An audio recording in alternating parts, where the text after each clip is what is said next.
I was gonna say. Mr. Adi, Ms. Casper, Oh, I'm sorry. These other times. Ms. Casper, Yes, here. Ms. French, Here. Mr. Horton, Ms. Schaefer, Here. Ms. Fuller, Here. Mr. Hatfield, Here. Ms. Manning,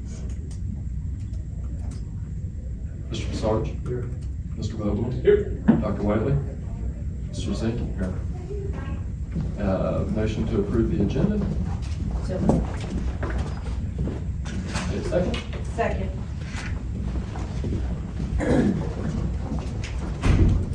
Oh, thank you. Is this just?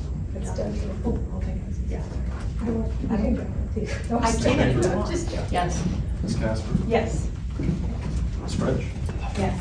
Ms. Fuller, Yes. Mr. Hatfield, Yes. Ms. Manning, sorry, Mr. Sarge, Mr. Vogel, Yes. Dr. Whiteley, Yes. Mr. Zink, yes. Motion to approve the November 20th, 24 meeting minutes. So moved. Second. Second. I did send an update. We put some hyperlinks in to make it a little easier to navigate all these attachments. We'll try to do that moving forward, and I even put a thing in the agenda. You'll see down below. I should have mentioned that above.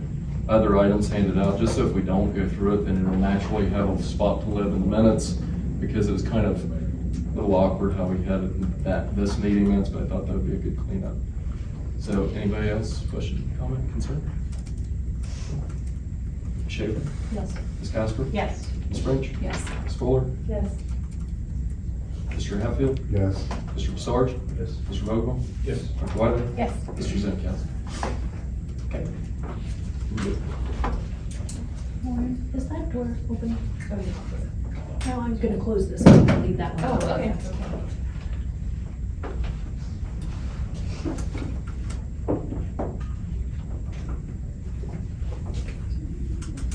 All right, you ready to go? Any startup questions or issues that we want to make sure we covered from last time? I know we talked about the schedule, we covered that today a little bit, some of the pros and cons for each, but we'll let Jim take the helm here, and then let the documents to go through. We'll go through this today. Yep, absolutely, thank you.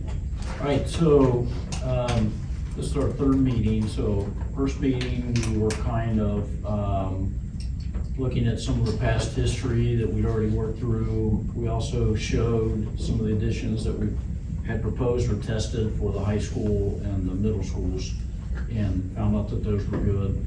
Our second meeting, we spent most of the time, we talked about some of the OFCC documents to bring you up to speed on those. And then we also looked at schedules, a lot on schedules. So today, our main focus is, Chris is gonna talk a little bit about schedule here, and then we wanna concentrate basically on the new elementary schools, and kind of some of the pros and cons, and some of the locations, and some of the information surrounding those, so that we kind of keep narrowing this thing down. So that's the goal for today. Chris, you wanna kick it off? Me, Chris? Yes, you, Chris. Okay. Got a lot of Chris's in. All right. Talking about schedule of, we talked about schedule in the past. We have updated schedules to go over today. Couple things about that apply to all these schedules. So I've got 4 schedules, 2 on one sheet, 2 on the next sheet. They all have the same durations of all the components. So that's the same on all of them. They all assume a bond issue vote November 2025, which also assumes an OFCC approval July, August. Again, like what we talked about last time. So none of those are variables. There's a little bit of new information on here. One of the things that has changed is we were previously showing a construction duration of, I think, 16 months. We're now showing 20 months. We've gotten some updated input from a builder that we think that that's the more appropriate construction duration to assume for the high school additions. And again, that's the same on all of them. Based on some of the things that we talked about last time, we have 4 schedules that I'm going to walk through, and we think that these are basically your choices of, if you're going to go for a bond issue next November, these are your choices of kind of how to proceed, specifically with when you bring architect and potentially construction manager on board. So Schedule 1 is we're starting architectural services right after Election Day. So we don't start working on construction documents, schematic design, going through the design meetings into construction documents until after Election Day. So this represents probably what is the most common way that this is done. So you're not incurring any architectural fees towards the construction documents until after the Election Day, so that not only is it funded, but it's also co-funded. So this is starting architectural services after community engagement, after approval of the OFCC, and after Election Day. So that also has you finishing the latest. I mean, obviously you could start later than that, but assuming that you want to get the project moving, you start there. We're looking at opening the building for the 29-30 school year. You can see it does actually finish construction like in January. So you would, in theory, have the ability to do like a spring break move, but in reality, probably if that's when it's finishing, you're looking at a summer move and starting the 29-30 school year. So Schedule 2 backs that up a few months and says, instead of starting architectural services after Election Day, we start architectural services right after the OFCC approval is in place. So that backs it up from November to August. So the advantage of that is moves everything up a few months. Same durations. You end a few months earlier, but as you see, that winds up ending in like November, December. So you're still doing architectural services after community engagement. You're doing it after OFCC approval, which is good. So that means that they're all co-funded. All the architectural services are co-funded. But you're getting a jump start. You're getting a few months before Election Day. So there is some amount of work there that's at risk if you don't pass on Election Day, that you would be on the hook to pay for, not out of bond issue funds, but out of other funds, at least until it eventually does pass. It still has you a 29-30 school year. It backs it up to finishing in November, December, but still, you could, again, in theory, do a Christmas move, or you could do a spring break move, but projects this big, probably you're looking at doing a summer move. So this schedule doesn't really buy you opening it a year earlier. It would buy you getting done a couple months earlier, which there's some inflation costs that would be savings there, but not significant. So kind of a spoiler alert, we don't see a lot of advantage in this one. We're laying it out to just kind of show you what they all look like. So this is a viable option. It is the most protracted. This is a little bit expedited, but doesn't really gain you a whole lot. We go to the third option. That's backing up start of architectural services a few more months, starting in like the February, March range. So that is still after we've been able to do some community engagement, January through February of next year. Then starting with architectural services, it is before OFCC approval. So the architectural services that are done prior to OFCC approval would not be co-funded. So there's some additional costs there that the school would incur, the portion that's not co-funded. And then some of the services happen after the OFCC approval, so then those would start to be co-funded. But the real advantage of this then is you have a conclusion May, June of 28, which enables you to move over the summer and open the buildings for the start of the 28-29 school year. So this is the first one where it gets you to the point where you can actually open a year earlier and do a summer move. So there's some significant advantages to this. There's some risk. You do have a few more months of architectural services that would be not co-funded, and you have a few months of architectural services that would be co-funded but would still be at risk before Election Day. And then the final one is backing it up even another couple months, and that's starting in January. So that's like, this is full speed ahead, as fast as you can possibly go. Start today, and work to hire an architect starting in January. We'll go straight on through with the architectural services. Similar to option 2 that was on the previous slide, this doesn't gain you a whole lot. You wind up finishing a couple months early, but probably not even early enough to get a spring break move, so you're still probably looking at a summer move, still opening for the school year 2029, so you don't gain a whole lot more. And you're putting more architectural services that are not co-funded, that would be completely district's responsibility. So again, our looking at this, we wanted to show you the different options. We don't see a whole lot of advantage in this, so we really kind of think that your 2 options are option 1, which is sort of the most protracted, opening a year later, or option 3A, which is expedited, and it has what seems to be a pretty good balance of, yes, there's some architecture services that are at risk, but the timing actually works pretty well with the OFCC approval, so we could get the first 5 months, get through the program of requirements, the POR, get through schematic design, SD, and then submit them for review right after OFCC approval. So we're not lapping, we're not getting too far ahead and then having to go back. But then we can, by election day, we're almost done with the documents. We can, get right in and start construction in early 26, or in late 26, and get done a year early. So we do have listed out here some more positives and negatives that kind of flesh this out a little bit more, but at a high level, that's kind of the way that we were looking at this. I will say that if you were to pursue this and you look at a February, March, that probably does require you to get moving in that direction fairly quickly. So probably, a RFQ out in January and a selection process in February to get somebody on board in March. So, being in December, it's not something that you can wait 2 or 3 months to make that decision, because then you'll be past that. And if this slides a month or 2, you quickly become where the summer move is in jeopardy. Any questions on any of the schedules? Do we have an estimate of that net impact of potentially that risk of the architectural costs up front versus the cost savings from finishing a year early?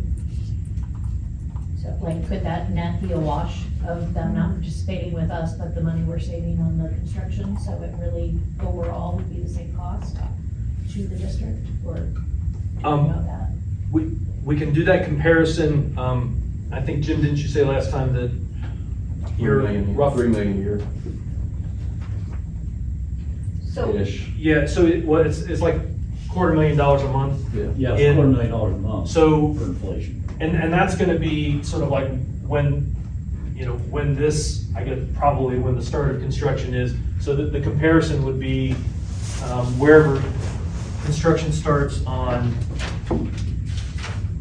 option 1, it starts in June of 27 versus 3A, which is October 6. So that's 8 or 9 months at $250,000 a month versus what 5 months of what POR and SD would be worth, which we can figure that out. I don't have that, but we can figure that out. get it ballpark, yeah. We get that one. We had to,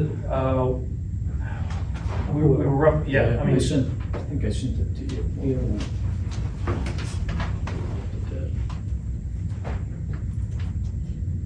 We can keep, if any other questions, look this up. I have a question. So basically, that's roughly, from a inflation cost, you're about $2 million savings, right, Right. roughly? Yep. We're calculating, right? Yeah. So this, in 3A, when we're doing the planning up front there, the green line, would you hire the, whatever construction person or who's ever doing this green line from March to December of 25? Do you hire them for that period of time? My concern becomes if we hire them farther out than that, and I'm not being negative, and we aren't successful at the ballot, For spending I don't want to keep paying them. Yeah.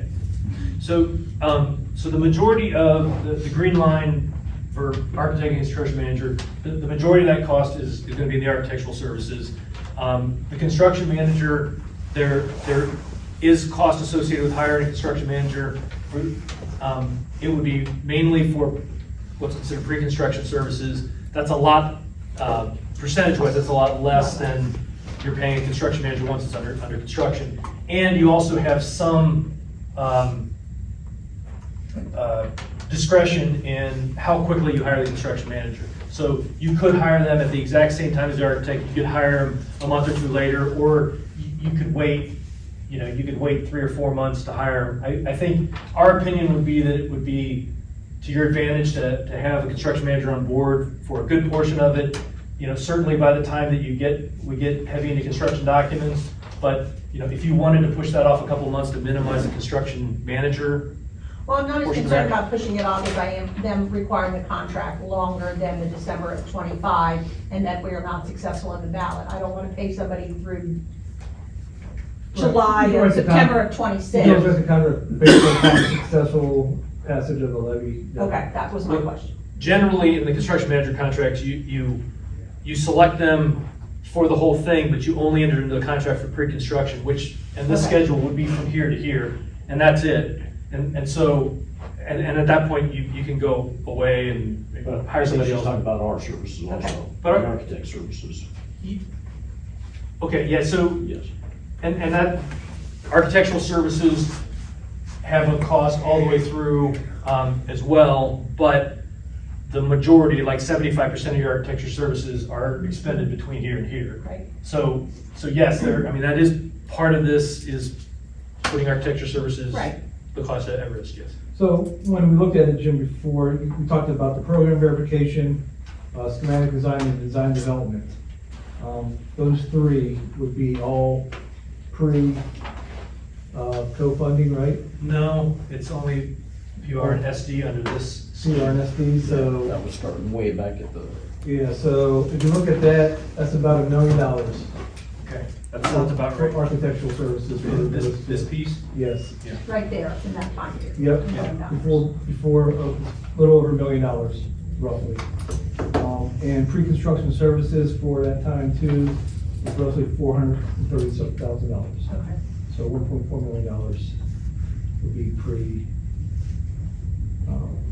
So potentially it costs us less and gets us into a building a year ahead, is what I'm hearing. correct, you save about $2 million on Yeah. inflation and spend about 1.5 instead of 2 to get the town clerk, it's more advantageous to. Although I guess that 2 would be co-shared by the state, so 1.4 of it would be on us. Well, And whereas they're not sharing in the other one, so it's almost exactly a wash then, right? Because the 1.4 they're not sharing in. the 1.4, they would only be, the only part you're missing out on that is their percentage of it. Okay. So you would be Gotcha. paying you're the, paying 100% instead of you're paying 100% instead of. Okay. 60, whatever it is. Okay. I will throw one other thing out here, that the inflation numbers that we've been talking about, that is strictly on the high school additions. So Nothing else. the reality is, if you start, the high schools get done a year later, that pushes all your other jobs out a year later also. So the reality is, it's probably, it could be $500,000 a month or more, depending on that. You're just talking about such big numbers that the inflation is huge on a year. It's gonna come down, Yeah, yeah, it's gonna come down, but still, yeah. So I'm struggling to see the value in 1/3 and it, or, yeah, option 1 versus option 3A. Like, am I missing something of why we would put 1/3A? It's just strictly financial, a current cash flow situation. Yeah, I think it's taking it out of the general fund before you have it. So basically you commit to about 1.4 million in general fund now. And I think knowing what that, do we know what that would do to the 5-year forecast, knowing that we're gonna do that 90 days cash? What does that do to that? Do we It know? depends. What I would want to do is get an opinion on if we could float it with advances. so that then once the bond went through, then we would be able to fund it there. So it would be a cash flow that would roll back and forth essentially until that passed, and just make sure that it would be legal to do that. What That way, would because we happen- don't want the general fund to eat Right. that if we didn't have to. What would happen if it didn't pass? Like, how does, I mean, I know what you're saying, if all works out and, you know, you do the advances and it's clean. What happens if you're just prolonging that? If it's legal. If it's Right, if legal, it's we have to legal. make Yeah, sure no, it's legal. absolutely. If it's That's- legal, yeah. then the advance back and forth would continue until that passed. Right. Every year, because whatever you advance out has to come back. Yeah. And so we would just continue to do that year over year over year over year over year, which it's only gonna have an impact in the first year of the forecast, because after that, it's going to hit as a advance in. The advance out has to always advance back, which would then make the fund negative, which then we would advance back the following year. I feel like also with 3A, wouldn't we be further along from the community knowing what they would be invested in when we got there in November? It feels like we'd be further Yeah, I along think to you would have actually a better, show you'd have a them. better package. Yeah. I also think there's a big difference between the election in November passing and a year and a half to starting construction, so less than a year and 3 days. Yeah. Option one would be a year and a half from election day to the first bit of construction. Yeah. 3 days would be less than that. 3A is aggressive, but I like it. I mean, and that helps too, right? Operationally, costs, the sooner we can get into new buildings and start the moving of people, is gonna help with some of these buildings that we know need to come down, that we're constantly putting Band-Aids on, which we're getting no return on investment for those. We're essentially getting a whole year Right. in a building. Well, Right. and again, depending on how we stage it out, like Jim just mentioned, it's gonna piggyback on the middle school band piece, it's gonna start sooner. Right. Which is gonna alleviate some of that pressure on our elementaries that we have right now as well, so. Yeah, that's It big definitely, benefits. piggybacks on each other as far as the benefits.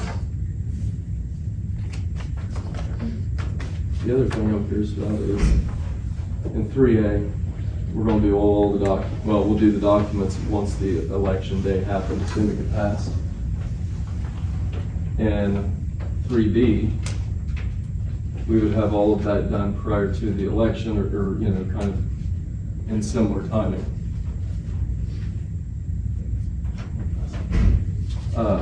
Question. How long are these documents going to be effective if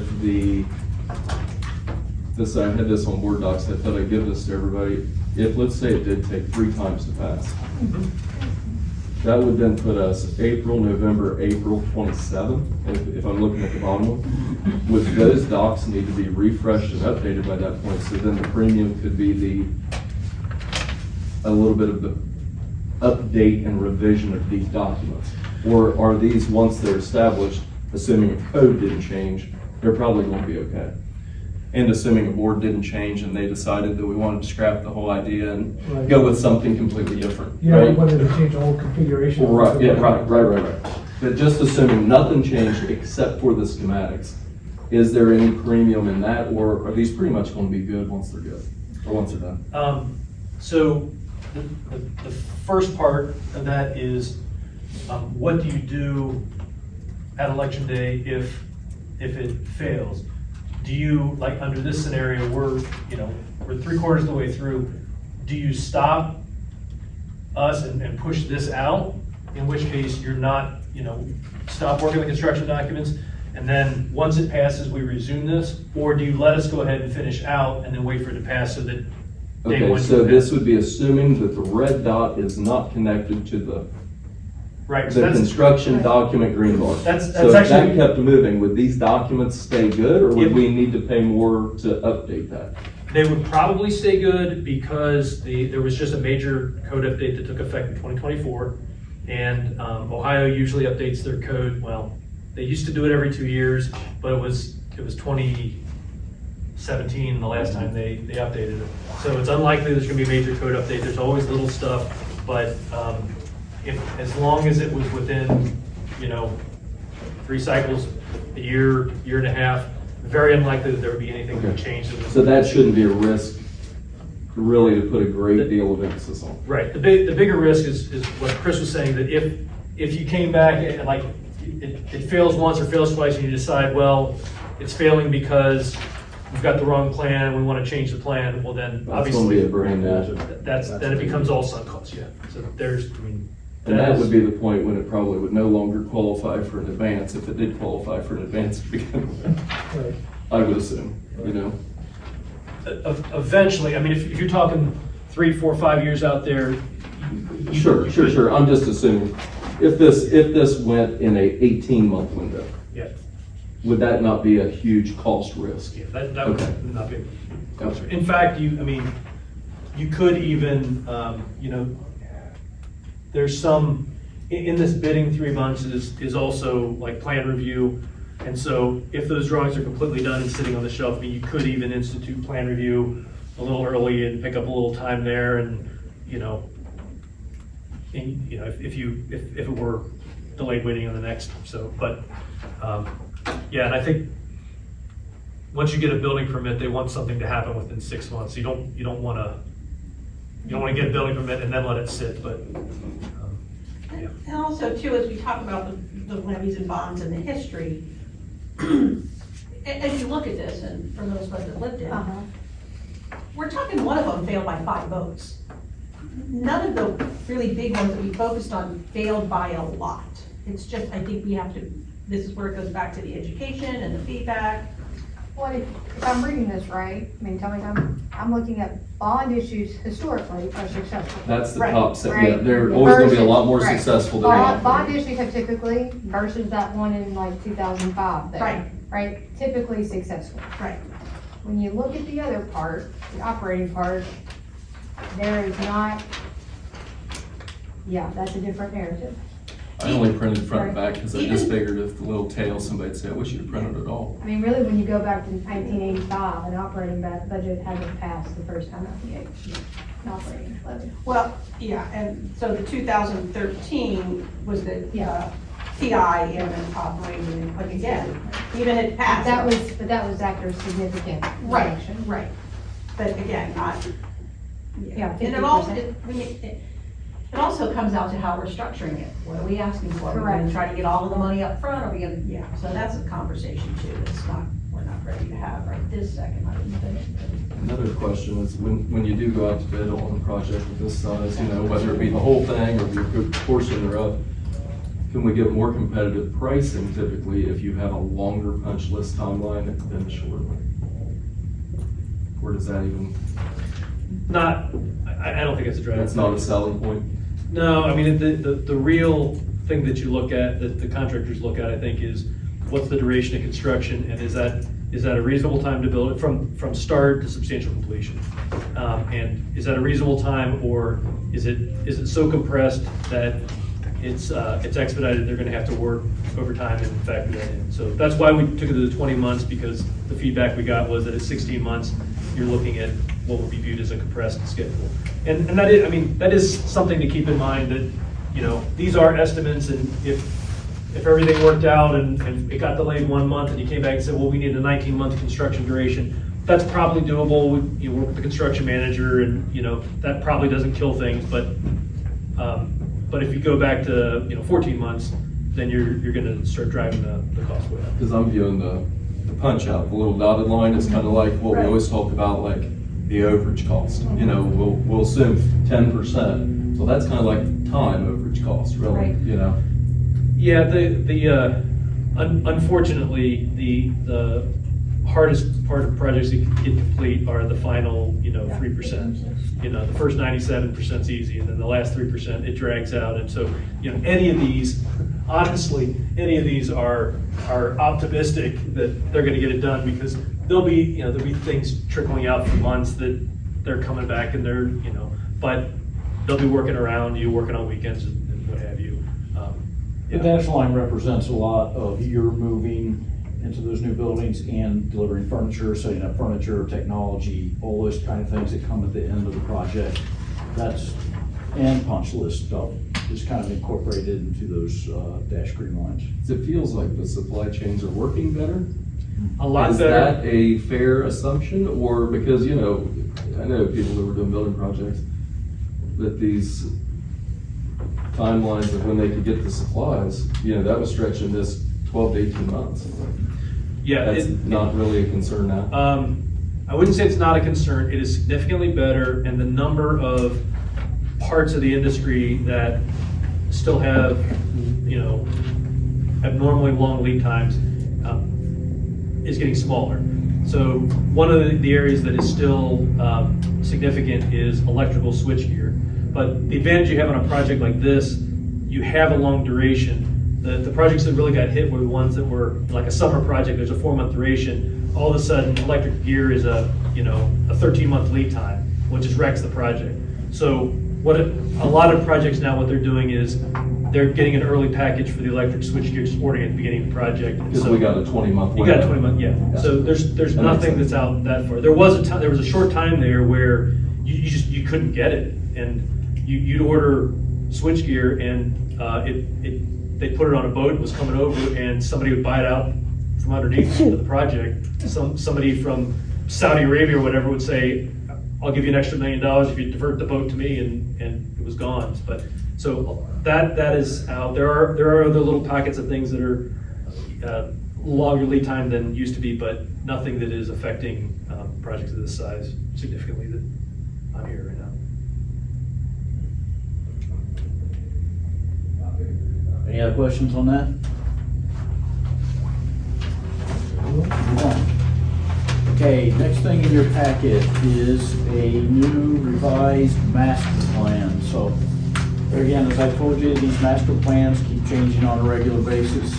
So after our conversation at the last meeting, where we decided that we would load some kindergartners into Liberty to make sure that building got funded. So we went back and had the OFCC redo the master plans based on that. So just there again, I've put a new master plan and a date on the first cover here. If you want to go back through your manual and put a big X through the old ones so you know which ones are good and bad, but this is the current one that we're working on. So just for your information. Move on from there. Okay, we want to look at enrollment a little bit because we're talking about the new elementary schools. So just trying to, as we started looking at locations and sites and all kind of, we started thinking about enrollment and that kind of thing. So just to catch everybody up, this is the enrollment study that came out in the report from the OFCC. And basically you can see they're projecting over 10 years that you're going to pick up basically 800 students in your district. So just to kind of keep you updated on where that's all at. I have between each one of these school years put how much increase or decrease they see in the enrollment. So you can kind of see the way they're projecting it is you're picking up students in the next 5 years or so fairly quickly, and then they're actually showing that it slows way down in the second from year 5 to 10. They're showing increases of, they've got a decrease, a +2 and a +33. So there again, just to kind of keep in mind, and it kind of comes into play as we look at elementary schools and that kind of thing. More information for you. Okay. Other things that were included in the enrollment package that are interesting, and there again, kind of go into where we put these elementary schools. This is the, basically the 5-year projection for population growth. So your district is the heavy blue line, as you can tell, and anything that's green is growth, and anything that's purple is decline. There's a little gauge up here, so anything that's in the dark green, they're saying that's greater than 2% growth, okay, over that time period. That is not, and there again, this graph is just showing general population. This is not K-12 students, this is population throughout the entire district. So there again, it's no surprises, and we've gone through this. The older sections of your school district are in the purple. They're probably in the declining. And then as you get up to the north area, those are the areas where they're building right now and more people are coming. So you can see a lot of that is up in the green in general. Okay, Now, this one's a little puzzling to us, and I talked to Chris about this morning, and I can't wrap my mind about it, but this is in the report. This is one that's showing the same time periods, but for ages 5 through 18. So that's school-age kids, that's PK to 12. If you look at this map, then it is basically showing there's a decline almost over your entire district. There is some green areas here and here, so you have some growth there. But even in these new areas, this is actually showing some decline over the next 5 years. And that doesn't really jive with, Yeah, it doesn't make sense. with the numbers real well. So I think that's something we're gonna have checked out. Yeah, we'll look into it. But look at it, we did have a decline this year so far. Yes, you did. So, we thought we'd be growing, but we're at a decline right now. But we do have, the demographer we have working on our one outside the OCC, actually went up to Columbus, to get actual birth data for our district. Because right now, it's not by zip code, so it includes, Liberty Township includes Hamilton, Middletown, Monroe. Yeah. So he was able to go get it by physical address, so he could actually tell what addresses are in our district and, over the past 5 years, birth rates have physical addresses. So assuming that they had the children here in our district, you can get that information. So that should be a lot more accurate and describe about what kind of growth we're gonna see. And he'll base his model off that instead of the general piece. And some of this may be based off zip code as well. Right. We're looking at those declines, so you may be seeing the declines in Middletown and Hamilton, and it just feeds into here. Yeah. So it is kind of puzzling, and I think we've all had this conversation about how much confidence we have in this enrollment study. Always. Right. We always have that question. But again, it's still what the OCC is using to help develop this plan, so we have to take some grain of salt with it and say, yep, we gotta look at it and plan with it. But hopefully by January, mid-January, he said we'll have the first draft of our enrollments. And are we able to go to OCC and say, we did this one, we'll get it, and they will? Yeah, we'll do that, and we'll talk about, yeah, here's the methodology we use, it's a little bit more detailed than your general methodology, and, they'll have to be willing to look at it, if they wanna make a change, we have to push that Kristen, I through. offered, to provide the lady, the new subdivisions being built in Liberty Township, to just add to this enrollment. She said, you can certainly provide those to us, it won't change the findings. We were a little perplexed by that, With like. the one that's up there, it's got But the, the one that- Dayton and. All of them. Cottage, They basically that said, new can one we they give you just sold. all the new data, of all the new subdivisions, all the new builds, everything? She was like, yeah, happy to provide that, but it was not going to change the overall number. And I said, I don't see how that's possible. I mean, when we first got this, I spent, is her name, I think it's Tracy Tracy? Healy, yeah. I spent an hour on a Zoom call with her, just saying like, can you walk me through this? Because I'm not understanding like what you're saying, like some things are just not adding up to me.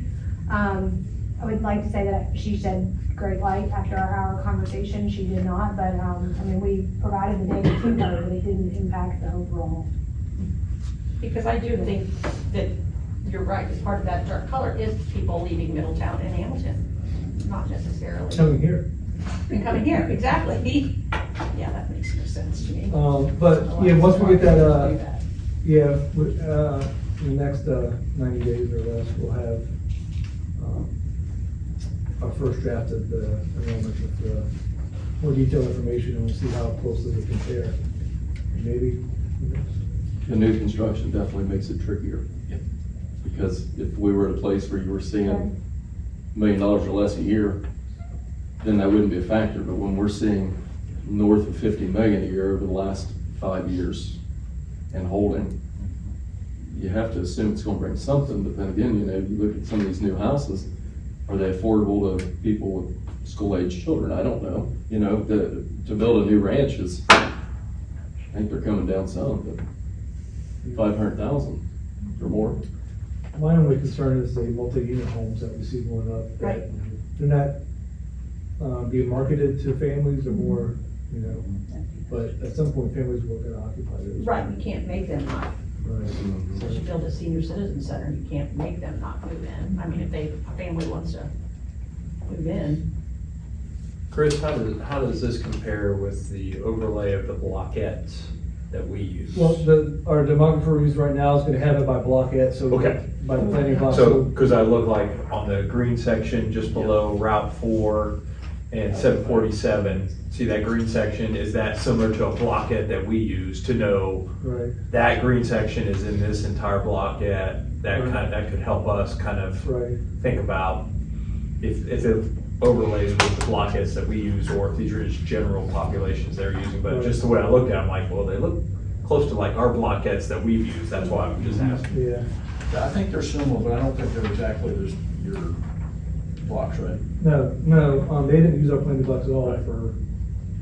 But I agree, they do look, they are. It does, they are- especially- They're similar size. Because a lot of our planning blocks are based on roads and stuff like that, which, Yeah. all those white things are roads and stuff like that, so that's Well- why it looks like. Princeton Road and 129, that little light blockette, Yeah. the bottom half is what we sent to Endeavor. Right, And so I'm looking, oh, that almost looks like the blockette that we changed, that's why I'm asking that of, Right. okay, so then we separated those two and they're kind of separated there by color. I just didn't know if that was by coincidence or if they were using our blockettes, that's all. yeah, they weren't using them, so. Yeah, that's just interesting that Yeah. it looks very similar. Right, So anyway, I would use these as the mile high look, and then, as Chris said, we're gonna get more finite and better information on precise areas when that comes back.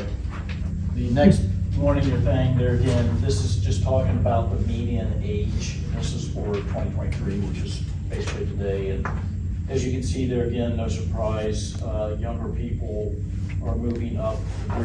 The green is younger, the purple and the other colors are older folks. So there again, it basically says is you've got new families, 35 and under moving in to the northern which part is of the prime age for Right. families. Yeah. But then those are the areas that are showing a decline, so. Exactly. Yeah, That's if right. you compare that to the prior one, It it's almost like contradicts inverse, itself. yeah. And eventually those, I mean, you also have to take into consideration that these people in the purple, 55 and older, a lot of these people are staying in their homes longer because there's nowhere to go. Eventually, they're gonna, I mean, turn over. Well, we've also got the people that are in the locked mortgage rates Right. that are So good. right making now. it tricky to, how do you navigate that if I'm in a 2 or 3%? Oh, I'm And in, now I can get a 6. I'm in a 3,000 square foot house with no children, but I'm not, I can sell it tomorrow without doing anything, but then I'm living in my car. But these are all some factors that are probably going to make normal trends look a little unusual for a while until it all Right. settles down. Yeah, again, hopefully by mid-January, we have a little bit better feel for the new study.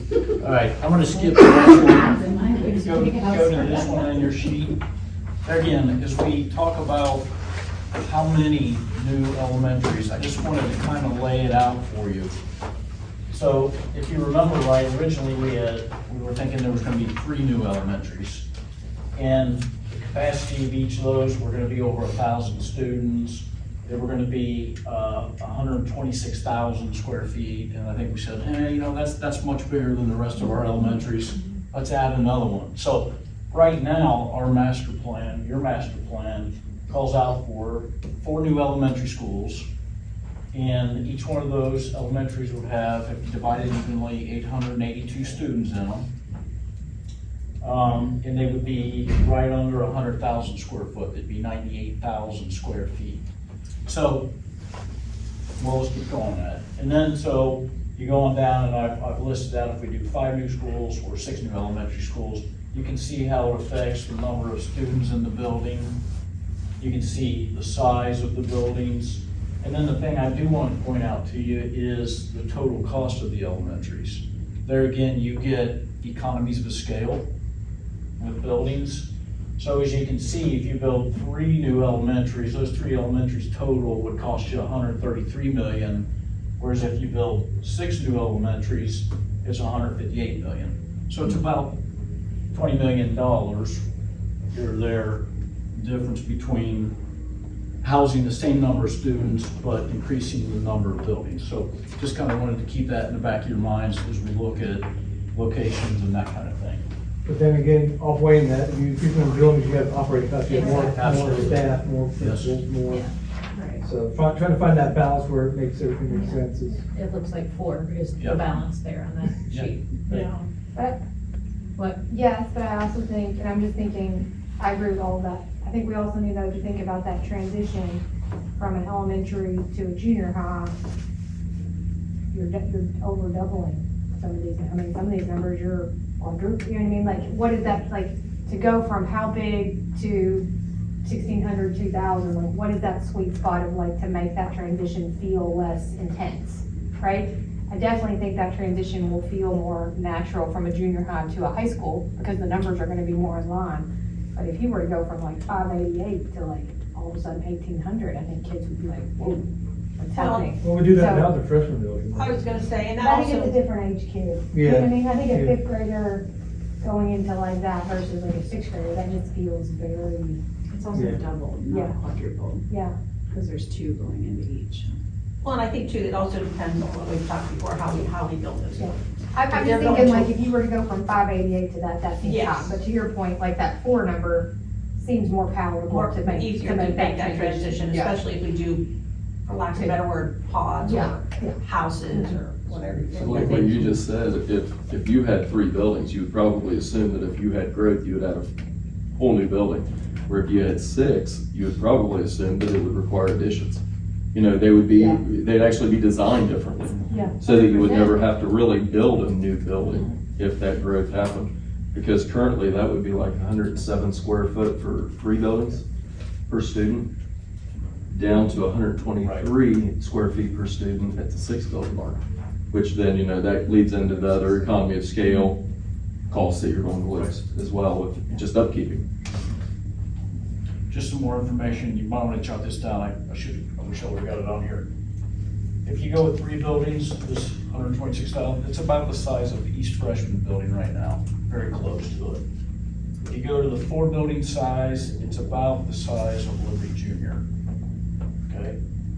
If you go to 5 buildings, that's about the size of Wyandotte and, Endeavor and Bangor. All about that size. You go down to 6, then you're into Heritage, Woodland, and Shawnee. So there again, just so you kind of understand the size of those buildings, that's where you're at. But if you thought you was gonna have some serious 10, 15, 20-year growth, then the 6 might be the more responsible option down the road if it required additions and not completely new buildings. Well, almost 600 students isn't tiny for elementary. Only if you didn't have to reconstruct the whole Smallest building at that one. point. It would just require additions 600 and kids the isn't growth. a And tiny you could put it on in the pockets. Anywhere. Yeah, I was gonna say, I don't fiscally responsible Yeah. to build 6 buildings We with built only before 600 then. students. And Additions. Yeah, I think okay. that's, Just do bigger elementary buildings. Maybe it's more of a hang up on the even numbers since we have 2 feet. Even. All right, How many kids are in cheer? on to the next sheet. Okay, so here now we're starting to look at, there again, this is your district, the outline right here. And we're not showing any of the new locations or anything for the elementaries, but this is showing the master plan as it's called out right now, minus the new additions. So everything that you see in the gray box is right now scheduled to be decommissioned or taken out of service, okay? So as you can well tell, you know, this was your district basically developed from here up to here. Of course, these are the older buildings down here, and as you can see, they're clustered down here to be taken offline, okay? There again, the 2 high schools slated for additions, they're in the red boxes, they're here. And of course, the middle schools are here and here. And then the rest, these are, the yellow is the rest of the elementary schools that would remain, that are slated not for demolition or being taken away. Any questions on that? There again, you might want to leave that one out for, you can kind of, as we go through this, you can kind of look at those. So when looking at all these decommissioned buildings, we would redistrict lines. Probably gonna have to. That's what I'm saying, because I'm looking at all these over here, I'm like, where are all these kids going? I mean, the only. Well, we're gonna build new buildings Well, too. yeah, this doesn't This says it include, doesn't Okay. include. that's what we're gonna talk, the various sites that. So there might be something over here. Yes. Right. Okay. Like, Because I was like, wait a minute. I know. Where It's the same are thing. these children going? All the gray areas could be I potential got you. sites for Okay, gotcha, buildings. Yeah. right. gotcha. I was like, dang, stressful. I know. Yeah. It's the same Lot thing. harder to dig. A lot of transportation. Okay, okay, so- that helps me. Yes, so the next sheet then is, there again, these listed across the top, these are all the buildings that are slated to be decommissioned as part of your master plan. Okay, so we've listed those out across the top. We've got the current zoning for each one of those buildings, not super important now. Next line, we've got existing site size, okay, so we've listed those out. Just so you know, we've gone through the calculations, and the OFCC recommends 19 acres for new elementaries, of 4 new elementaries. According to our master plan, those would need to sit, or they would like to see those sitting on 19 acres. Is that also based around the square footage of a building? Yeah, how many That's- students yeah, would that's be what I was there? gonna ask. It's based on student. Oh, really? Okay, I would assume that. It's like 10 acres for the first so many students, and then an acre for each additional student or something. There's a For each 100 kids or something, Yes. yeah, okay. So anyway, just keep that in the back of your mind, 19 acres recommended for new elementary schools. Okay, I put down the land value and the building value and total assessed value. There again, these are right off the auditor's website. We just went and looked in Butler County and filled these in. There again, maybe those come into play when you're thinking about what sites you might want to sell, which ones you might keep. I don't know if that comes into play, but I think the things to point out is, of course, West Freshman and Creekside has the most value at 20 million. There again, I think it's because, there's 43 acres there, of course. The other big one is Hopewell. There again, big site, about $10 million. They're showing that being assessed. And then the rest of them, you can kind of see what's going on there. So Jim, if I'm hearing you correctly, if the OFCC recommends 19 acres, then really the heritage site and the Indian site are not even options. Because there's not enough acres there to build. They are options. The 19 acres is recommended, but there's all kinds, think of downtown Cincinnati and, there's places that just flat out they don't have Wyoming. They don't have 19 acres to build a new elementary school, so there are assumptions made. Very simple. And is that 19 acres based around the 1,100 kid building, the 500 kid building? Which building footprint is that? It's the the 4, right? 4 new buildings. So The 4 one, yeah, okay, the 800. 800 kids. Basically, all our stuff, we're still working based on the Okay. current master plan. Do we know how many square, I'm just trying to get a comparative, like, so Cherokee currently has around 800 kids. Do you know how many square feet Cherokee is? It's like 89,000. Okay. 85 to 90,000. Okay, that just helps me get a relative picture. So like the 19, the 19 acres is the entire plot, right? Yes. So like when I'm thinking of Heritage, they have all that space that we don't really use, right? Right, that's all part of it. That's part of the acre, 16 acres. Yeah. I thought it'd be, Creighton, I thought it would be larger than that 16 Yeah, acres. no. It feels it like it is, but Yeah. it just looks over. For the land, Yeah, it's all over. Building is right on the It's ceiling. centered. for the buildings that are decommissioned, are we planning to sell that land? Is that the plan, or is it to keep We that? haven't had that conversation. Because I'm just thinking about cost. I mean, Well, it's the, you know what I'm saying? If you're keeping that land versus like you could potentially take some intake from that land, that's a different. I think that's a conversation that we need to have because of the law about Yeah, who can own it? Who can own it? who gets right of first refusal. Correct. And I know, I've had conversations too about, look, what is the most valuable for maybe a developer to look at something. Yeah, not just looking at the cost of the sale, but the opportunity for the, Yeah. You figure out where that West Freshman Creekside is, that's a very popular And that's what corner. we're talking about. If you Yeah. can put in more, more land dominiums like they have, the patio homes that are not stereotypically Yeah. I mean, So you hook you get the to better small tax base, families. no kids with it, right? That would be, There, but you could also, in theory, you could also look at like Freedom up there in Becker Ridge and say, okay, if we needed 19, you in theory could shave 10 off. You know, Oh, if- true, I see you what you're know, saying. you could do that. Woodland and Liberty sell all that baseball land back there. Good gracious, yeah. And so there's a lot of opportunities for further discussion on how that would go about, what would make the most sense from the district from a long-term financial standpoint. To your point. Or if we don't want to sell, have a bunch of single-family homes go up and overpopulate the school we just built. Again. There's a lot We of don't, variables. we own the land, we don't own the land that's there to the side of Wyandotte, right? We do not. We do They, not. they've tried to sell that about 100 things since I moved in that That's subdivision. right. Daycare. But even if you look, And the there's total, pieces of land that's not noted on here? We don't Huh? own We don't own any. We sold it. this total assessed value, even, because you're gonna have to use 3 of them to build new. Or 4 of them rather to build new, so you only have 3 potentially to sell. So again, well, there's going to be some offsetting revenue in the grand scheme of the project, it's not going to have a significant impact. And you may have to No. demo, you may have to demo the building, which has Yeah, a it's cost not to it. listed, but it's between. And you'd always want to keep something Yeah. for if you had growth, that you would have movement. Okay, let's look at each one of these sites now individually. This, as you can tell, is the West Freshman site. And there again, these are kind of just testing the sites to see if we could build a 98,000 square foot building on this site while this was still being used or possibly being used. Okay, so that's basically what this exercise is to test the sites.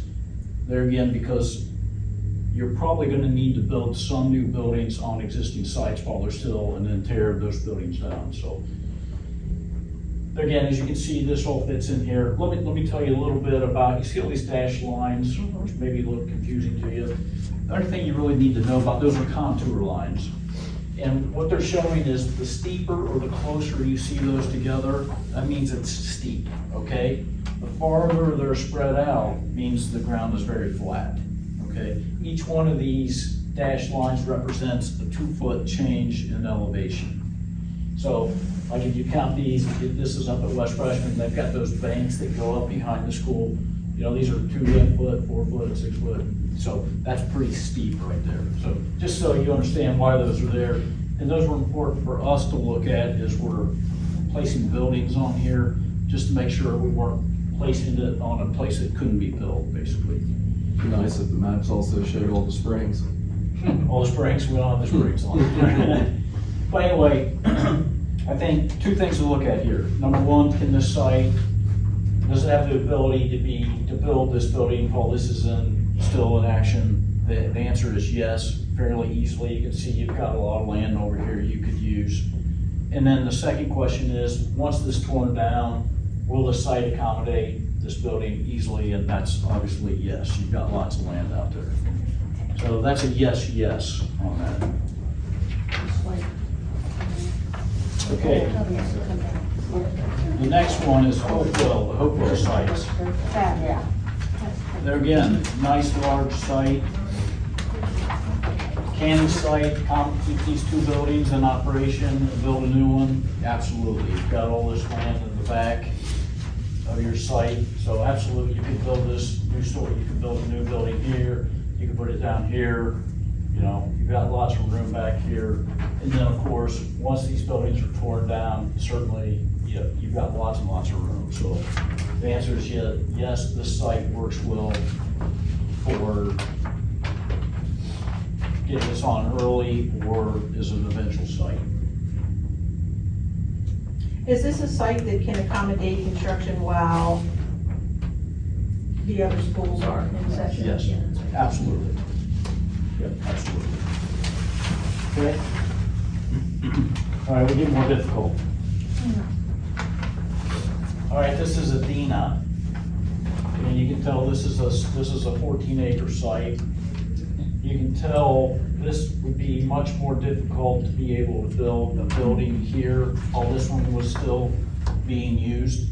Because if you see, we're into the heavy contoured area, We're getting into some heavy treed area over in this side of the lot, and we'll be pushing this building all the way back to the back of the site. So, yes, anything can be done. If this was, everybody said, oh yeah, we gotta do this here.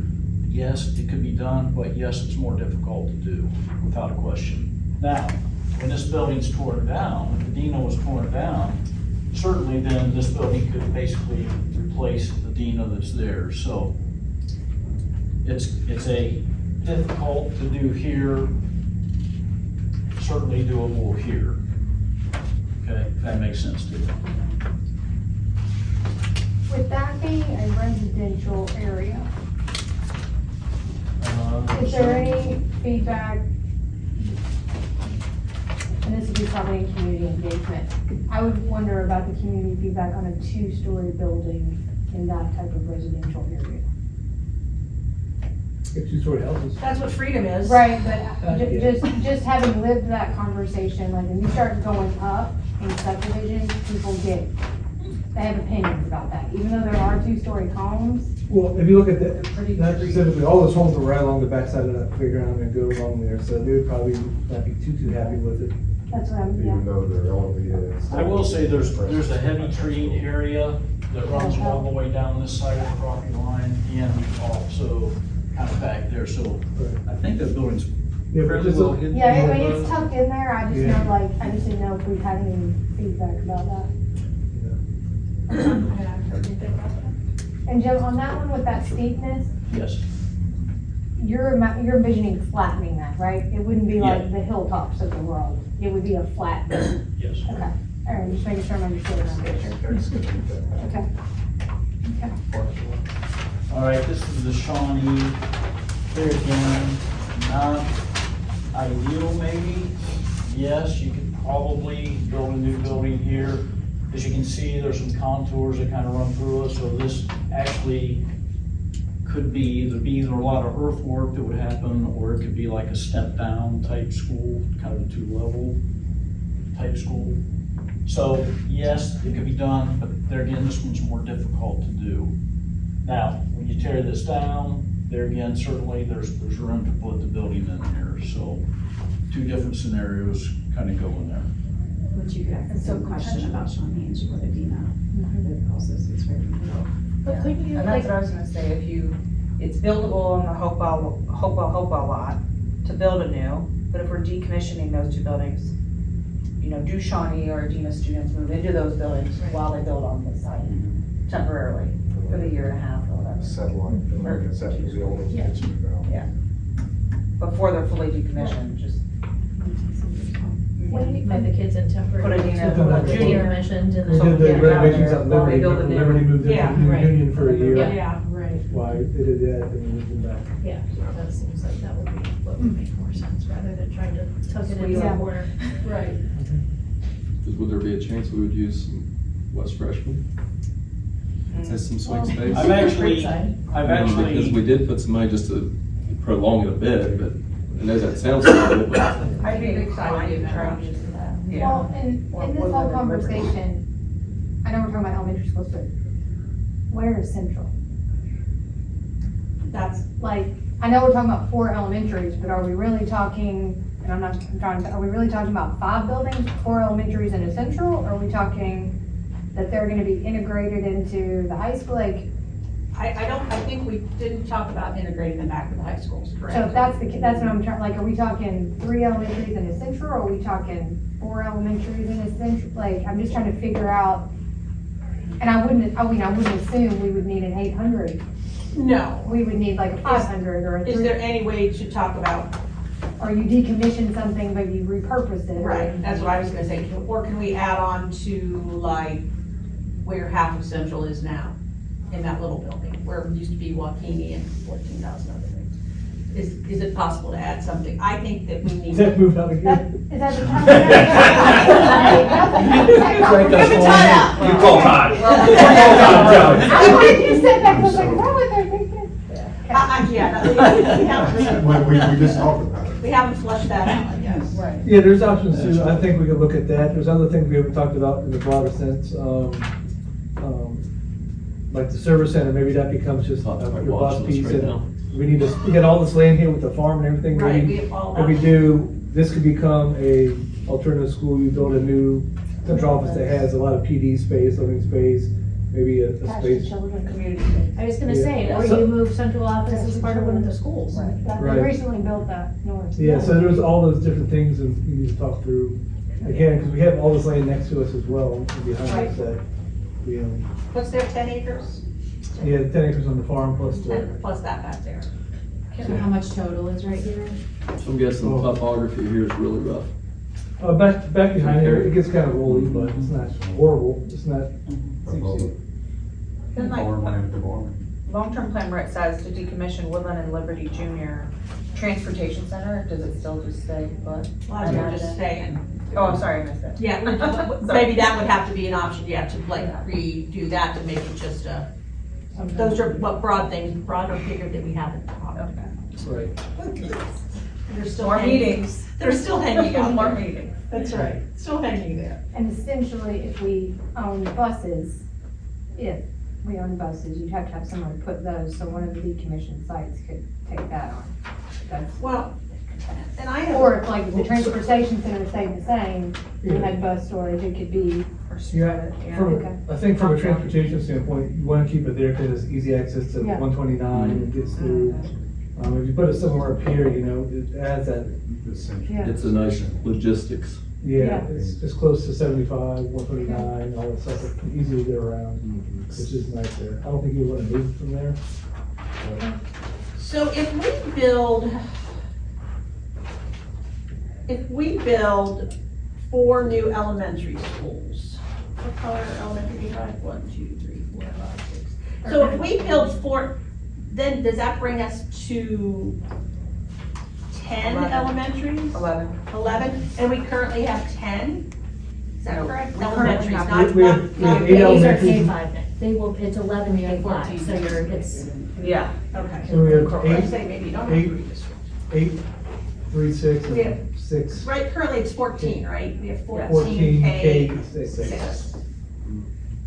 Then we'd be taking it to 11. K-5. If we add, yeah, so we're moving forward, well, it's not very much, I think, redistricting is really yeah, so it'll be tweaking. good. We're tweaking some things. Okay, sorry. Okay. All right, What's this, Heritage?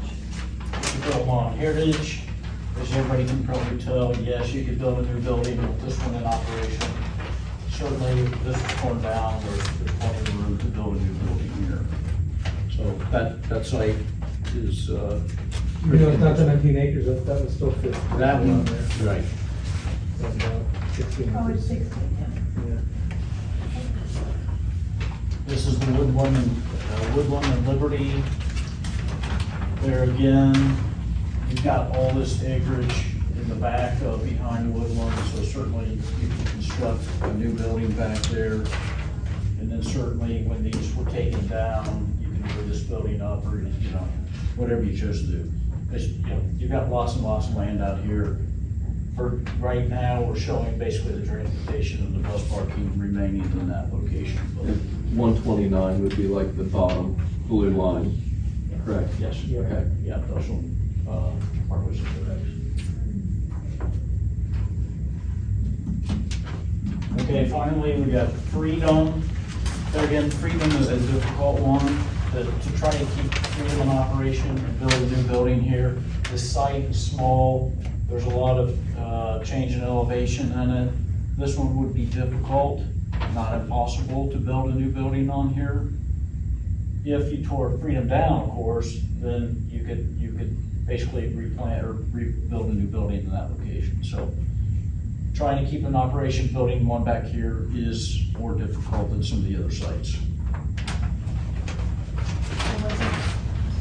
You typically see foundations are more stable when you build it over an existing site versus like I know some of the 25, 30 year ago now OFCC buildings, they get some separation from some settling and stuff like that. Do you run into a bigger risk of that when you go to a new plot of land, like a new piece of dirt per se versus already on top of what may be a bit compacted? It shouldn't be, because there again, there's soil borings that are done and testing and everything else, so it should be good. you're transitioning already Ridge to a K-5, so you wouldn't want another K-5 built right next to it anyway. If you're talking about building another K-5 right at Freedom, like there'd be no reason to build one there, because you've got one right next door. And maybe that's the kind of place you build a small central. What was that, Julie, just- or what was that, Kelly? Good. I just said, well, you wouldn't want to recommission Freedom to another K-5, because you're changing Ridge to a K-5, which would be right next door. But maybe that's the kind of thing where then you can attach central office to it or something if you're. Or You know. like build a central and attach central office to it, build a central or whatever. So my previous district, when we were talking about PD space, they built, the one up attaching to high school, which isn't realistic here, in their space, but it was a huge PD area, and then there were classrooms attached to it, which worked out really well, and then there were offices in there too for people. So just some really quick general thoughts. And there's lots of study to be done and everything else, but probably the best sites to have are probably the Hopewell site here to build the new elementary. The Creekside West Freshman site, which is a nice large site. So if you build here and here, I don't know if you're gonna have to get something more down in this area that you would have to select either Adina or Shawnee as a site, that would be 3. And then, I'm not so sure you don't need to start looking for some land up here. Because unfortunately, the Heritage, these are the closest ones to the northern part of your district. And if we use the farm, we'd have 2 stacked up right on top of each other with here in Van Gordon. So there again, I think once Chris gets the later and more precise population things coming hopefully January, maybe that's gonna help us out a little bit more, but. Logistically, it wouldn't make sense to get rid of the transportation, then you'd have to assume that we would put something on that site. Liberty Junior? Yeah, because it wouldn't make sense to get rid of that one anyhow, just because of bus stuff. So up north, we would only have Wyandotte, Indy, Cherokee, kind of that Van Gordon. Van Van Gordon. Gordon kind of on the bubble there. Which maybe is enough, but But- I think that the enrollment studies were gonna spell that out. We also have this site though, in the farm that we're on, which is not marked on here, but right between Liberty and Van Gordon. Yeah, we have We have that 10 land too. That's But you north. don't want to put a K-5 so here when they're going to Van Gordon's Van right Gordon's there. right there. Right. That's, I mean, unless the population's gonna support it versus buying land, that we, I mean, we already own it, is what I'm saying. Can you do developers ever do like a land swap, like if they want one of our other sites, so they would, like, we could get 20 acres up north and they would take 20 acres a little bit further south? That's what I'm thinking. In fact, that's oftentimes before you sell, that's what you wanna do. Yeah, because try it's to flip different, it. you know what I mean? And then it's probably better for them and their development that they're putting in, because they can say, oh, look, there's a neighborhood school. The problem with that is oftentimes the land that you want is prime money, right? So they're thinking, what can I get out of it versus swapping it, like, it's normally prime real estate. But we have some prime real Yeah, estate we do. too. I mean, we've got some things that are, We just want flat in their If- springs. If That's there all were we care no, about. so that was my question about We're all ahead. redistricting, if there's no, let's say these schools weren't here, right? How long are kids on a bus? How, like, what does that look like? I So think let's just, these feel really far, you know what I mean, when you're in the, like, they don't feel like in the thick of things sometimes, but you also don't want little kids on bus for. I think you have to build one on one of those sites. And I think it would be, in my opinion, I'm not a construction person. In my opinion, we would not be able to build while they were still in school. That's one where those kids would have to be relocated for a year. And then we build a new school on that site to accommodate that. I just, based on what he said, I just think if there's not enough land to try to do that, that might be one where you have to relocate. In the perfect world, we wouldn't have to relocate anybody. Modular units. Well, But what I was yeah. thinking too, to go along with what you said, and I know we have low confidence in these studies, and there's abnormalities that go along with them, but most of the growth in number of students is to the north, which means it's gonna be longer bus rides, it's gonna be more gas, more transportation. So maybe we do look at adding something up top and swapping. But you And maybe still the have to build swap- something down there, I think. I mean, maybe the swap is that Heritage West Freshman. I mean, that's prime real estate right there on that corner for Creekside and West The Freshman. issue is, and Craig and I were kind of talking about this, I don't know if anybody would want to demolish that What? Creekside and West Freshman. The cost of demolition. Fee, and the abatement fees, that's a lot more expensive to demolish a building than. Once you Well, get, what are we gonna do? we've already based it Well, on. wouldn't we, A have we lot of it already is, figured the a lot of cost it's still of? there. I don't know. I mean, you would just But you take don't have to, you have to abate it and you have to do the that. law averages of how much. You see what I'm saying, is that's a similar. whole nother level You know, of. I don't think we Work. get away with not putting one down there. I think we have to put one down there based on how far it is. And that's what I'm trying to get relative, I'm trying to think about how actually far is like Adina from Hopewell, it's like, I'm trying to get my scope right, it seems far. Well, it's not terribly far. I mean, you shoot right up there to 42 and down Cox. It's really not a hateful, but Traffic it's, is so much. but it's still gonna be traffic. It still makes sense to put one down there. But depending on what we find down there. Actually, it's about $2.4 million to demo and abate West Freshman and Creekside together. How much is it? 2.4 million. And that's what we're talking about, you'd have to real estate, the value of the Yeah. land for Yeah, sale, so you for get development versus. Exactly. Yeah, if you're putting another one in where Hopewells are, and there's Ridge Juniors now and early childhood, and you've got Union, I mean, it doesn't seem like it's that far in that corner, and you're gonna have 3 of the elementary, 3 of the 11 down there, and that's where we're seeing a decline, so I don't know that you would wanna put a 4th in that quadrant, and that's the heaviest quadrant where we're gonna have the least number of kids. Right.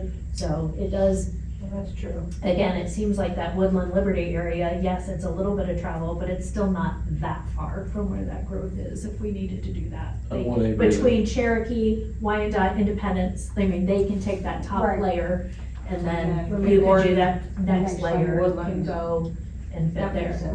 True.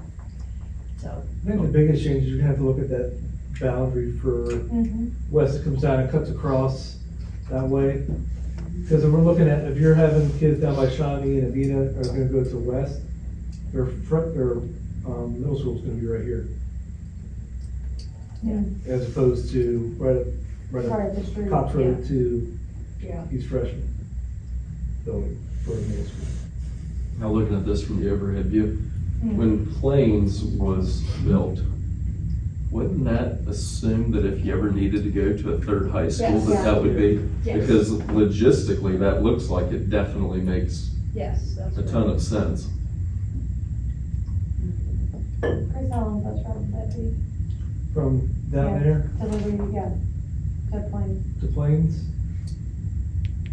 early morning, so you're probably looking anywhere 45 minutes to an hour, which is a horrible, you have Yeah, something for that K. far now. Yeah, but for K-5, that's. No, for No, she's K-5, talking about Yeah. junior high. I was talking about, you're talking about junior high, right? Yeah. That's 45, okay.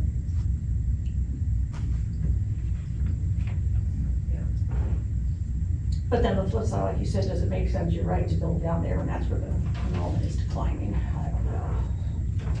Yeah, really, the Hopewells aren't that far from Right. this area. Yeah. Right. And you're gonna have Ridge and Union. So, that are all kind of in that lower.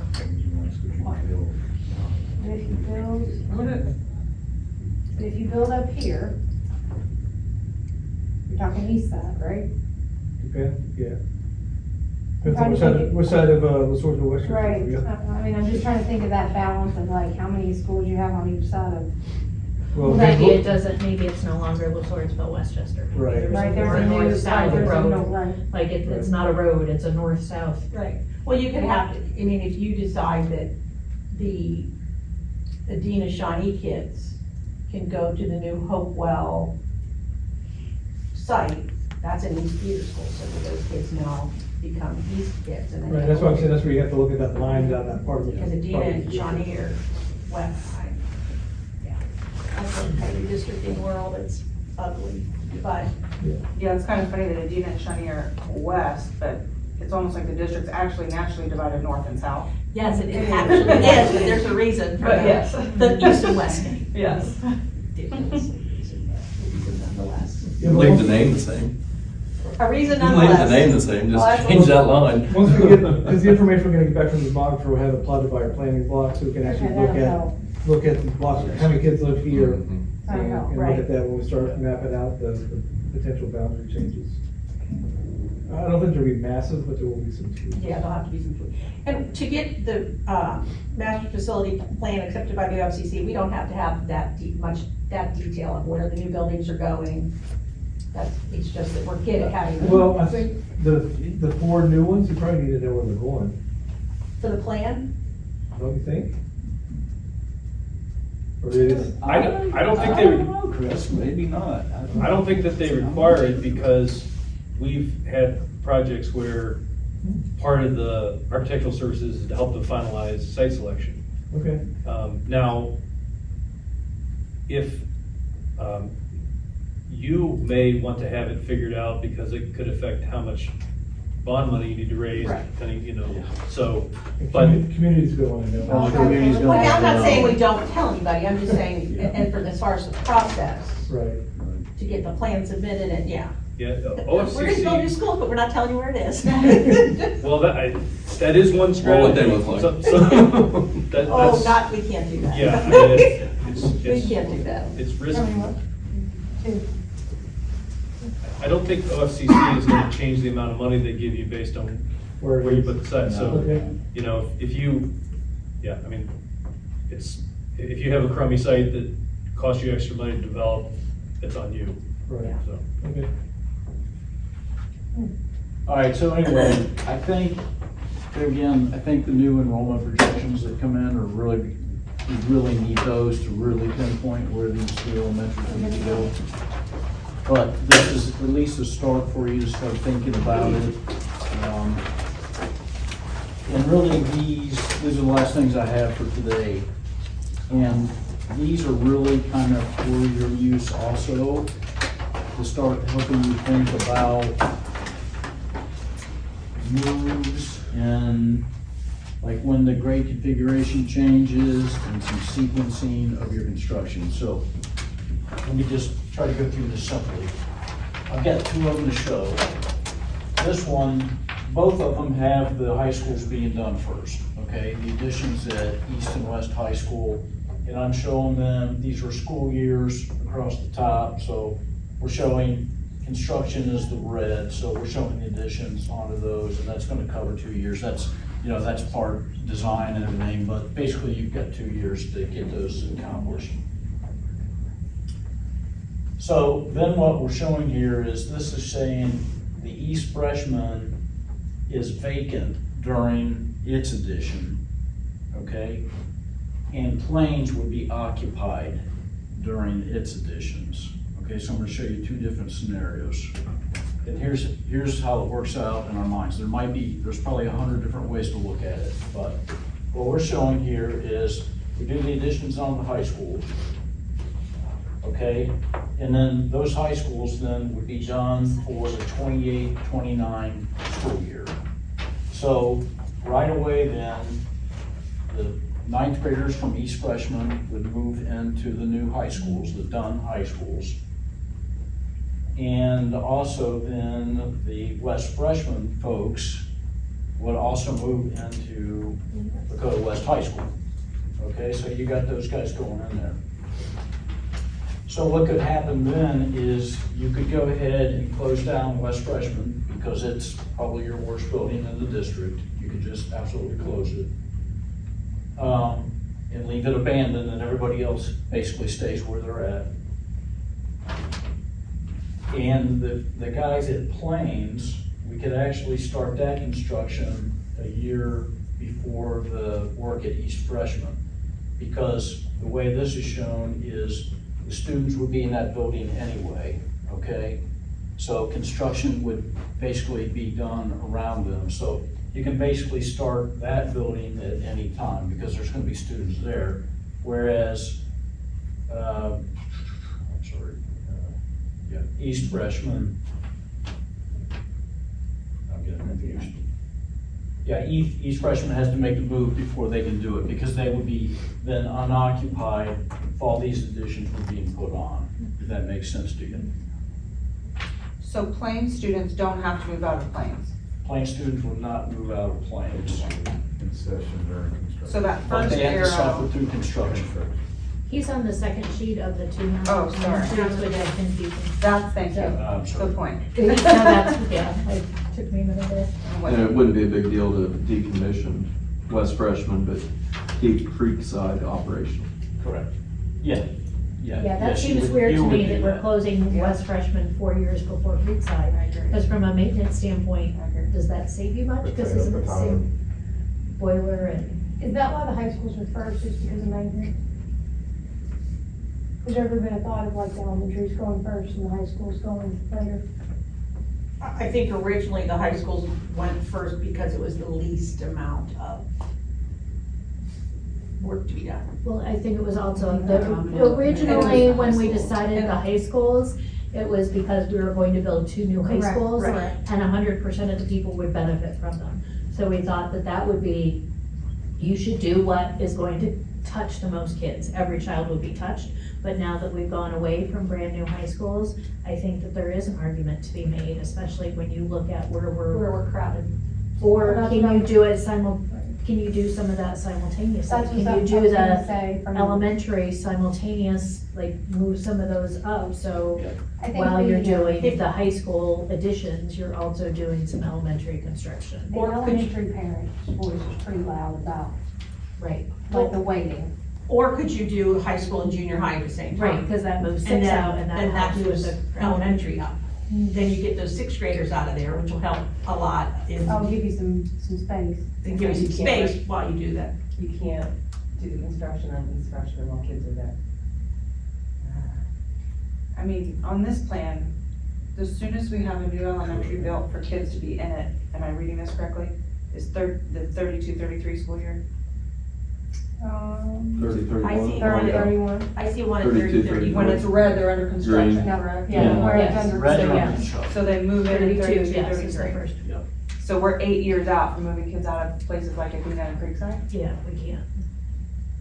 well, more concerning are places like Cherokee and, Well, I think last winter, the winter before, we had actually also had some talk about that if we did have more growth than what these projections were showing, that would be the hardest to predict at that earlier band, where if you did need more or something, then you'd have a way to calibrate that. I almost wonder if, I mean, I know we think of them in terms of groups, like high school, junior high. I almost wonder if you could do like West Freshman, their Creeksides in the world, maybe a couple of elementaries, and then go back later and do like East Freshman, you know, because so you mean you'd have 9 to 12 at West for a year and not at East? I think that scares me a little. But could you, to your point, could you build 2 new K-5 buildings on the property where we don't have to move kids out? right, I wonder if it could be like a hybrid. Well, that would all depend on, a lot of this also would be contingent on what issue you ran. If you ran Well, that's the other full-blown thing. issue, the answer is yes. You could run a lot of this at the Yes. same time. If you do phasing, Yeah. then the answer would be no, you have to do it one phase at a time. Yeah, we have to figure out how we want to structure But it. yeah, if you go full bond all at once, then yeah, you could, any of those spots that you could build in the same timeline with, assuming, I mean, you may even be able to pick up a bigger scale of construction firm at that point. And I'm thinking We're kind of operating, thinking of it as I these two building to be done phases or. in both worlds, high school and elementary. I'm getting a win off that. You get a win on half the district. But you're getting a win somewhere, right? Like, hey, I've got an elementary building built, I've got a high school built, like, hey, it's coming, the change is coming for everybody, versus like, to your point, I'm The not kids voting in any graduating. operating, because I'm not Yeah, getting my any new kids- building until 2032. My kid's a 4th grader, they'll be out of Lakota before You get a new they middle see a school. new, potentially. What you say? You'll get a new middle school. I mean, I'm just thinking, going back to this, you know, election history, bonds are one thing, operating are another. I think we have to think of them, they're not the same, but you gotta package it to what's the most enticing, right? Well, and that was also where the largest portion of operational save was in those, getting the freshmen into the high schools. Yeah, So- that was the other reason with the So if you look at the timing, I mean, we've got some, we talked about this in the meeting this morning a little bit, we've got some really weird things that's getting ready to shake.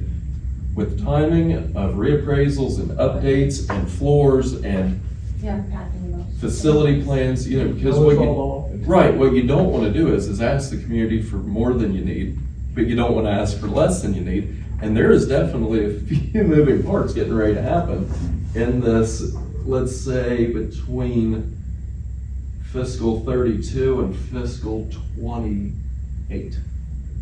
Right. There's really some Which is like stuff the there. sweet spot of this. Yeah, there's a lot of Whole stuff in there. elementary buildings are impacting. Well, I Like the think you- Creekside's like 800 kids. I also think I worry about the, you know, to your point, or to somebody's point, that, you know, something's going in, your point, that I'm not voting for it because I'm never gonna see it. I think you could run into that also if you say we're gonna do one side of town and not the other. I Yeah, think you're gonna run into the same I get what you're thing, and I'm not voting for that if nothing's happening for me. It's a, you know, you want to educate that. I do think that Creekside piece is odd. If you do the high school and you don't do the elementary that's there, that seems very odd. I know what you're saying though, it's on one side, like, I'm wondering if you could do a, Well, and I believe the conversation And too was something about Project. Creekside was built such a later time Right. that it wasn't having the same type of problems that the freshman building was. Is that correct?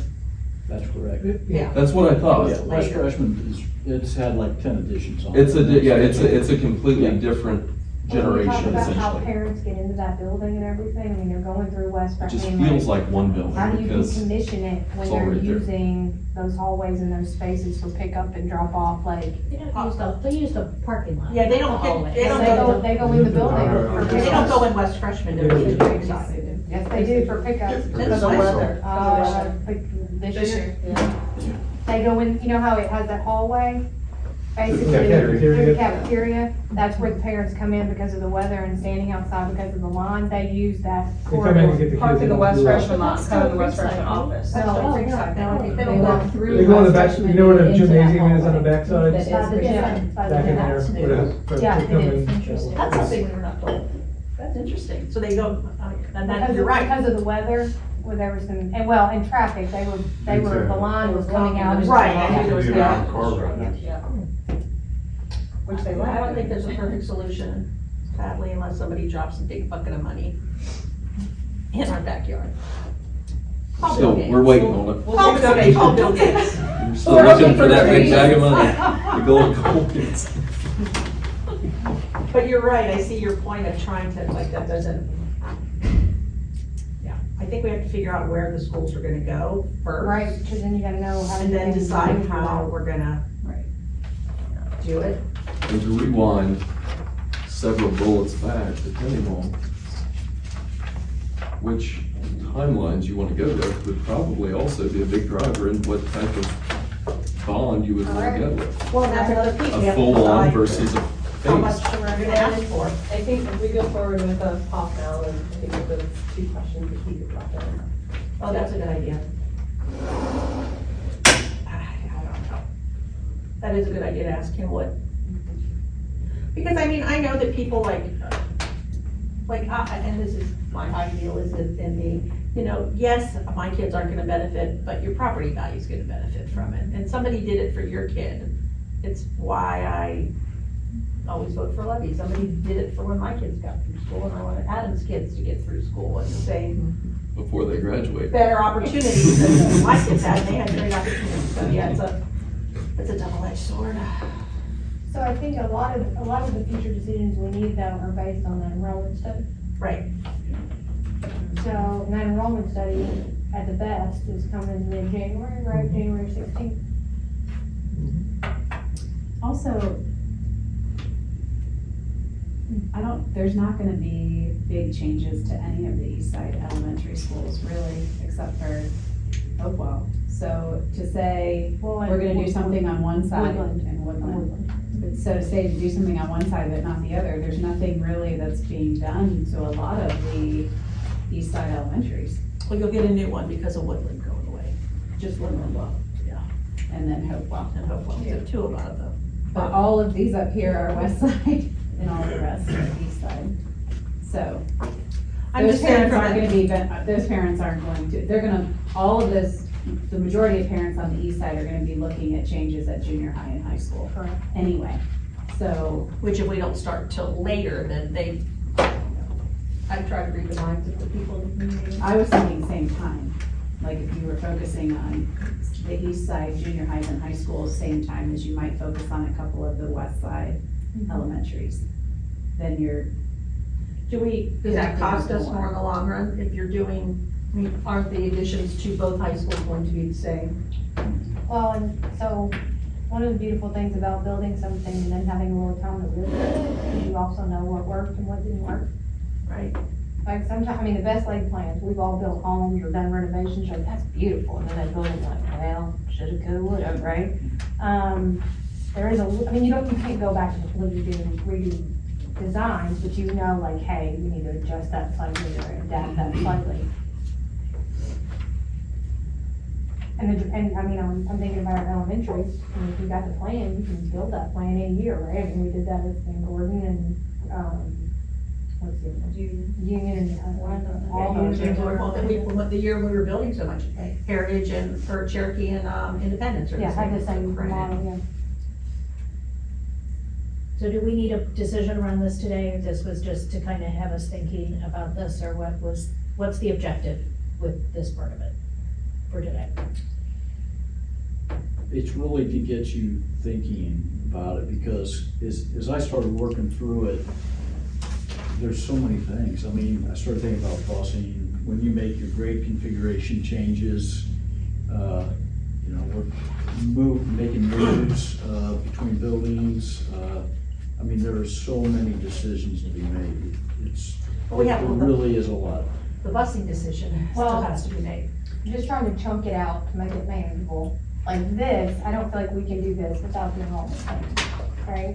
But I do think going back to these beautiful, like A, B, C, if we're doing 3A, right, we gotta get out in front of like architecture and construction manager at risk. I think this is probably it's the most timely, depending on which one we choose.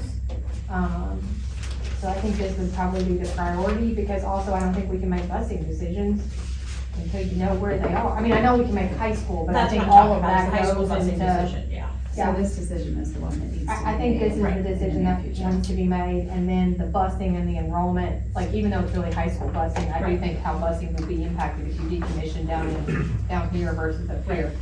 And if we can do it, the general fund borrowing per se, that then takes a lot of pressure off of that timeline also, because then we'll just keep rolling it until, So I We think get that's probably our, I mean, if you're talking about going early on this, we have to ask that legal question of can we do that? because if not, then it's an impact question. Right. So maybe that's the next step, is to find out if we can do that, we get with the other two board members to.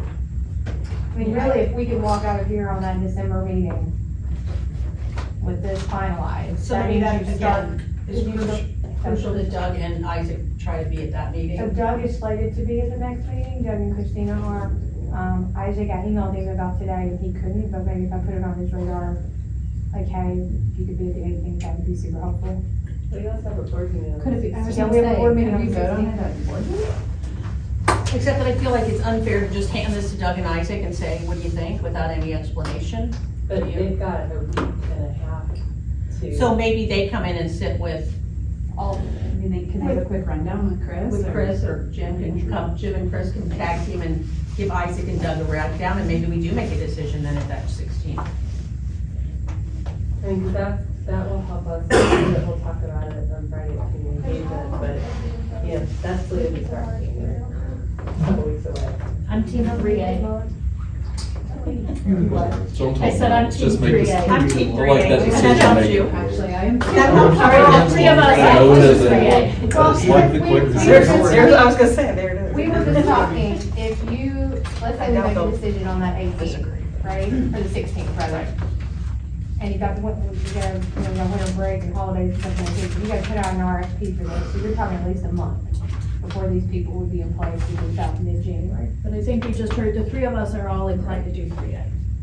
So I think that we have a strong likelihood that that would be the direction. we would Pump that up here real I would quick. I think one, 3A. I don't wanna speak for anybody, but based on some conversations, I think one might be in favor of 3A as well. I don't know about the other one.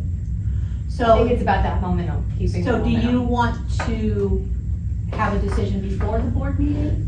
I mean, would have individually, like how would that work? Do you It think- seems to me like we're running towards getting ready for the RFP, like getting that pre-work done. Yeah. Before the 16th.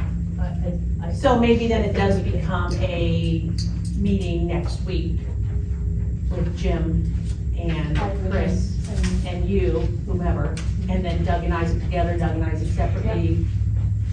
So that we can be prepared for the 16th. So we can be prepared, is the 16th even too late?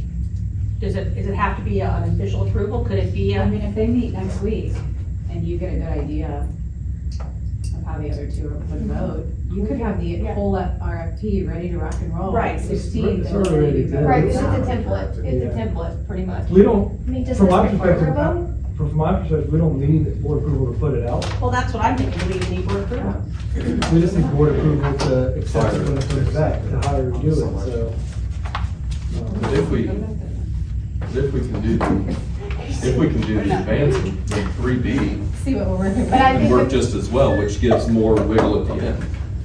but I think the $1 million 3B question is too much money up front. On the, well, but if we can do the advance, then it'll be as but broad that's as the it's $1 all million, really. so that we have That's to get the first. advance question. We have to get, is it legal to do the advancement? Because if the that's advance is yes, no, 3B to me is probably Yeah, not it's too much that. money out of pocket. Mhm. But if you can advance and carry that, then 3B would give you more wiggle room on the back end, which could be important. Move. If you're, if the big Yeah, 'cause I've been- I was is just- start the Make school, furniture, put it that's down the wall big at key. Hope OECS the day before the school started. Yeah, if the Yeah, big, if the put biggest together. variable is gonna be, you want that first day of school to be at a new location with teachers and everybody at the time to get set up and in. I still think for the sake of explanation, next week, somebody's gotta I get to agree. Doug and I agree. Isaac. I don't think it's fair to come into the I agree. 16th and say, take a I agree. vote, and. Yeah, and that But we would just be. said we on the don't- same page on that. Yeah, I don't even, but I don't think we need a vote even. To put us the RFQ. Not to put the RFP, but to accept the plan, do we need a vote? That's We can put the latest. RFQ out to start that process, and like very early January, you can start going through the interviews and rankings and all that stuff. I think to your point, Kelly, though, meeting with Doug and Isaac next week, so that on the 16th, in an action meeting, we can say, this is what we're doing, you've probably seen the RFP put out, this is why. That process hopefully will be buttoned up, and you know what I mean, but we've all collectively, but we want to, like, we are. Had a discussion. Right. It would probably make a ton of sense to do a very in-depth administrative report to review all that so that even, let's say that the advance, like, there's some stuff that we would want to be able to make sure that Right. everybody realized why we weren't insane. Right. You know, When we do, we're always crazy. well, yeah, because if all of a sudden I get hit by a bus, they're gonna go, what in the world is going on with this advance? We think that You know, daily, that Adam. is, But this if Adam, is but if weird. Adam gets back that it's not legal, that's completely That's different. another conversation. Right? But that, Yeah, then that's gonna be a then it different. has to be a conversation, because do we put the money up front and for 3A? Right, that's a totally different But then we're saving money on the back end. Oh, but no, I'm all for putting money up, just saying, but it is a discussion, that's why I think Doug and Isaac need to be brought in a little bit on that. Or then a broader decision could even become, is this probably going to be a one-time expense Versus that then the- could be a rainy day? Oh. Because we shouldn't be doing this day over day over day, or year over year, so, you know, we could, No, we're not doing it. we could look at how we can get it done, Yeah. once we know what we can and I can't do. think do what we can legally, but I still think even if it's not illegal, that. We will definitely do what we We can. can- We will focus, that will be the foundation. For the record. Yeah, yeah, make sure that camera's on back there. But yeah, but there are better ways of doing business. There are ways of saying, okay, strategically, how can we get there? Adam, how long will it take us to figure out, I mean, that's just a legal question, I don't know, I'm Yeah, I think I already know the answer, I but think now we that it's do. about us, Right. then I will leave. I got you, okay. I know how I've told other treasurers. So I'm just saying. We'll get that Now that it's answer. about us, we'll get a little more technical. Giving us that answer, and then connecting with Doug and Isaac to schedule a time. Okay. But I'll email us all and say, having confirmed, blah, blah, blah, blah, hey, because of that, you know, Doug and I think to be prepared for the 16th, can we do Because if it's not something we can do, then do we come back on the 18th? Yes. And we not Yes. do anything on the 16th? Correct. Because I think there's, If the answer is that it's not legal, the 18th, we won't have to get into weeds and make some decisions. Either way, I think, you know, either you need to come in for a meeting next week, or if it's no, you need to be at the meeting on the 18th, so we then make some choices. Right. Yeah. Okay.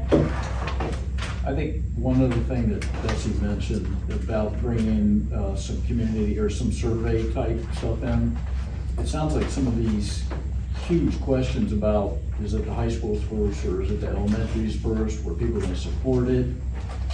And those are just monster decisions, and I don't know if people in this room are capable of making those, or if you do need to get community engagement. We but- have a meeting tomorrow, half day, no, Friday, yeah, half day, on Friday to talk about the community engagement plan. Hopefully when we drafted that. 11:30? Yeah, No. no, But is it separate? separate. Oh, that's not- No, it'll be like me, Adam. We do have community engagement. Sorry, not community engagement like that, community engagement on master facilities. After our true community engagement committee meeting, we have a meeting to plan almost a draft of what master facilities communication plan and engagement plan looks like, so that we can bring that around surveys and around listening sessions and around all the different things we wanna do, so that we can bring that hopefully to the 18th. So we'll hit the ground running in January. Because that's gonna drive, really, we're gonna go out, ask it all for once, or multiple. Yeah, because that's the decision too. Do we ask for all ones, we chunk it up, what do you do there? Yeah, because we've discussed that originally was all at once and then Adam, last year we- With this right here with the bonds, is it easy to get how much each of these were? Like how many mills each of these were? Betsy took my paper.